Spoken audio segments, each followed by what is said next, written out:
जय श्री कृष्णा। महाभारत के महायोद्धा अभिमन्यु ने महज 16 साल की उम्र में कौरवों का बनाया अभेद्य चक्रव्यूह तोड़ दिया था। भगवान श्री कृष्ण को अर्जुन का पुत्र और अपना भांजा अभिमन्यु बेहद प्रिय था, लेकिन एक वचन के कारण वे चाहकर भी उसकी मृत्यु टाल नहीं पाए। दोस्तों, वीडियो में आगे बढ़ने से पहले मेरा आप सभी से अनुरोध है, मेरे चैनल को सब्सक्राइब करके बेल आइकन को जरूर प्रेस कर दीजिएगा।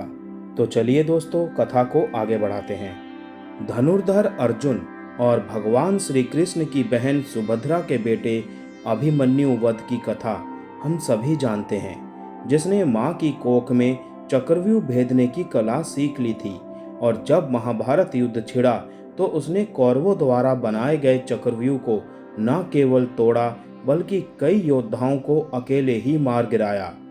अभिमन्यु के युद्ध कौशल के आगे कौरव पस्त हो गए और फिर तब कई योद्धाओं ने निहत्थे और अकेले अभिमन्यु को घेर कर उसका वध किया।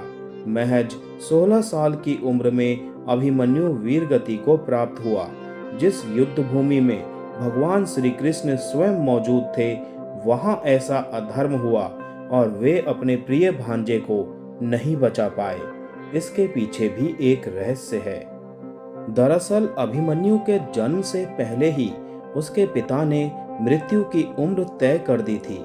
अभिमन्यु के ये पिता पांडव अर्जुन नहीं बल्कि चंद्रदेव थे। चंद्रदेव के पुत्र प्रेम के कारण ही अभिमन्यु अल्पायु लेकर पैदा हुए थे। दरअसल चंद्रदेव के बेटे वर्चा ने अर्जुन के बेटे अभिमन्यु के रूप में जन्म लिया था।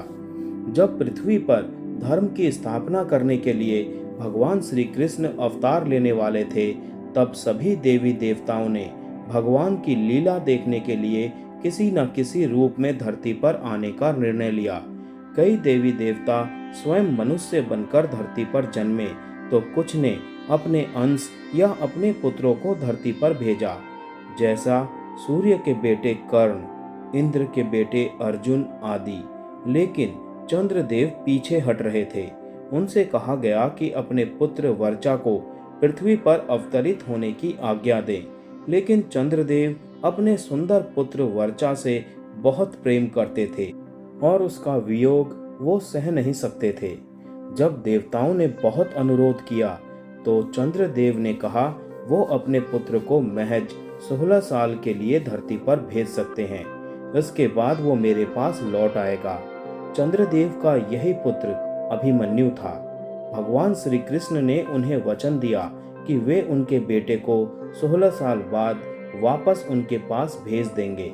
इसी के चलते अभिमन्यु कम उम्र में वीरगति को प्राप्त हुए थे। जय श्री कृष्ण।